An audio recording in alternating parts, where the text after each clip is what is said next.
안녕하십니까. 오늘 회차 커넥션도 숨쉴 틈 없었던 전개였습니다. 지성님의 연기는 실제 같아서 마약의 무서움을 더 느끼게 해준 회차인 것 같습니다. 근데 극 중에서도 나오지만 의존성이 점점 더 심해진다고 하던데 마지막 회차의 지성님의 연기가 더 궁금해지더라고요. 제가 지난 영상에 박태진과 준서의 와이프가 바람을 핀 것 같다고 했는데 4회차 예고 설명란에 이미 스포가 떴더라고요.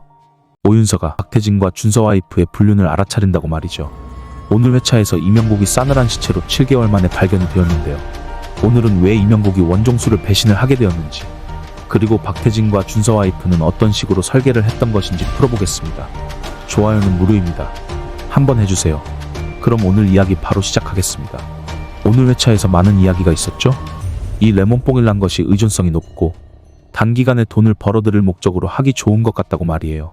현재 최대 빌런 원종수의 아버지 원창호는 원종수를 못 믿고 있었고, 단기간에 성과를 벌어들이기 위해서 원종수는 혼자 즐기던 마약을 레몬뽕으로 둔갑시켜서 마약으로 단기간으로 성과를 냈던 것 같습니다. 물론 닥터는 이명국이었고요. 그런데 문제가 생겼습니다. 이명국이 폐암 말기였고 마약으로 돈을 버는 것에 대한 회의감이 들었을 것 같아요. 이건 차차 나와봐야겠지만 대부분의 사람들이 죽기 전에 뭔가 바른 일을 하고 싶어 하잖아요. 그래서 원종수의 비리를 폭로를 하려고 오윤서와 인터뷰를 하려고 했던 것이었습니다. 그런데 약속을 했던 그날, 원종수의 패거리들이 이를 알아차리고 없애버린 것이었죠.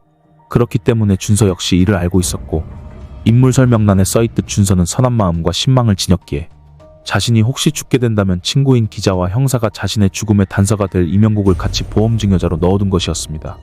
준서도 자신이 죽을 것을 알고 있었던 것이었죠. 닥터 이명국. 그럼 이명국이 왜 7개월간 냉동 상태에 있다가 풀려났을까요?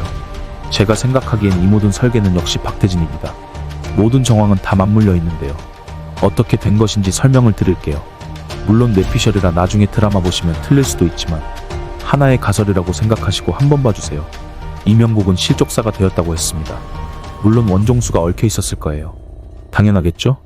실족사 처리가 되었으니 시체를 찾을 수 없었을 건데, 준서가 죽고 나서 갑자기 박태진이 유언이라면서 보험금 문서를 밝혔단 말이에요. 이제 눈에 가시 같은 재경이가 달려들게 뻔했습니다. 이를 박태진은 미리 설계를 하고 발표를 했던 것입니다. 드라마에서 보면 막 화도 내고 원종수에게 안심시키면서 별일 없을 거라고 말했던 박태진. 그 모든 것이 연기였던 셈이었죠. 처음부터 원종수에게 이빨을 드러내려고 준비를 했던 박태진이었고, 이미 준서 와이프와 짜고 보험 증서를 원종수 있는 모두 앞에서 발표를 했던 것이에요. 더 이상 원종수도 아무 말 할 수 없게 말이죠. 그리고 준서를 부검을 못하게 하는 척 연기를 하고선 준서 와이프가 부검을 하게 될 것을 지시를 했을 거예요. 결국 화살은 원종수에게 들어갈 것을 알고 있기 때문이었죠. 앞으로 원종수가 가만히 당하지는 않을 텐데, 4회차 예고를 보니 벌써부터 이빨을 드러내는 박태진의 모습이 나옵니다. 그런데 원종수 캐릭터 자체가 멍청해서 그냥 당할 것도 같기는 합니다.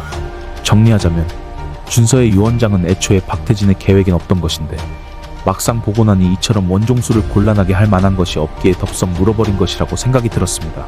다시 돌아와서 닥터 이명국을 3화의 냉동고에서 풀어준 이유는, 사실은 박태진이 이명국을 실족 사처리를 하고 시체를 어쩌면 원종수의 아킬레스건으로 활용할 생각으로 따로 보관하고 있다가, 이번에 유서를 공개 후 경찰로서 장재경이 분명 이명국의 집에 갈 것을 검사인 박태진은 알고 있었을 것이고, 냉동고에 있던 이명국을 꺼내서 함정을 파놓은 것이었죠.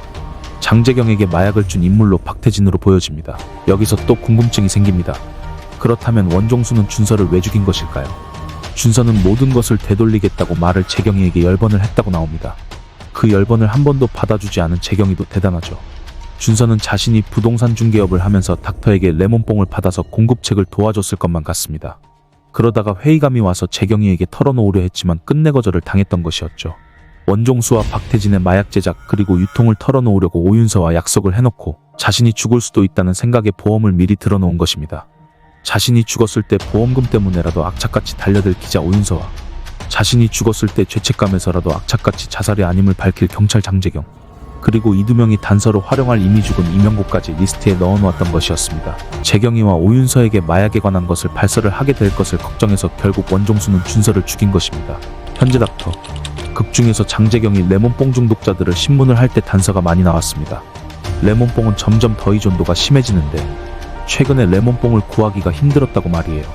원래 닥터였던 이명국이 없으니 생산이 조금 늦어졌겠죠. 하지만 박태진 라인에 정상이가 남아있었고, 이명국이 없다고 해도 원종수 라인의 생산이 아예 안 되는 것은 아니라고 생각이 듭니다. 원래 회사란 게 누구 하나 없다고 안 돌아가진 않으니깐요. 하지만 조금 주춤하겠죠.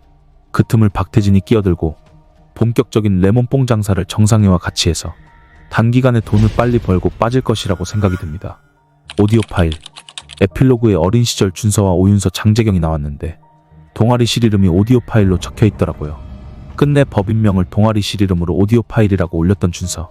앞으로 이것에 관한 이야기도 나올 것 같은데 궁금해지네요. 준서의 와이프. 그런데 준서의 와이프는 준서의 죽음으로 얻는 것이 무엇일까요? 자신의 남편이 죽는다는 것을 알고 있었을 것 같다는 생각이 들었습니다. 어쩌면 박태진과의 분류는 이미 오래전부터였을 수도 있습니다. 어차피 보험금이 중요하진 않았고 박태진이 원종수를 공격하기 위해서 부검이 꼭 필요해서 했던 것이었습니다. 앞으로 나와봐야 알겠지만 참 독한 여자로 나올 것 같습니다. 조금 이따 사화가 하는데 오늘도 엄청 재미있을 것 같습니다. 오늘 이야기 여기서 마치겠습니다. 시청해주셔서 감사합니다.